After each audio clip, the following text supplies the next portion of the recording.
Hello everyone, এটা ছিল আগের দিনের একটা ব্লগ, মানে ছিল কালকেকার ব্লগ, বৃহস্পতিবারের ব্লগ। আমি চলে গেছিলাম আজকের রথযাত্রা উপলক্ষে ভগবানের জন্য মিষ্টি প্রসাদ আনতে। কারণ আজকে দেখো, আজকে রথ যেহেতু একটু ভগবানকে আম দুধ এইসব দিয়েই মিষ্টি প্রসাদ দিয়েই দিতে হবে, তো সেই জন্য গেছিলাম বাজারে।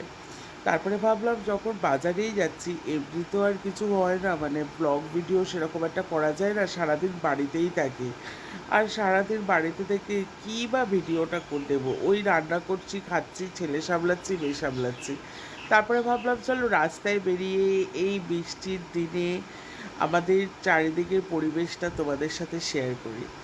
হয়তো গ্রামে থাকি, কলকাতার মতো হয়তো সুন্দর সুন্দর কিছুই দেখানোর থাকে না, কিন্তু এই যে প্রাকৃতিক দৃশ্য, এটা অনেক সুন্দর।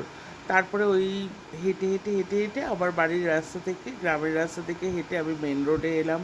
তারপর অটো ধরলাম, তারপর এলাম মিষ্টির দোকানে, সেখান থেকে নিলাম মিষ্টি, নিলাম মনের মতো ভগবানের প্রসাদ, নিলাম রাজার জন্য রসগোল্লা, নিলাম তারপর নিলাম এই গোলাপ দুটো। মিষ্টির দোকানের উল্টো দিকেই এই সুন্দর দুটো গোলাপ আমাকে এত এত এত অ্যাট্রাকটিভ লাগছিল।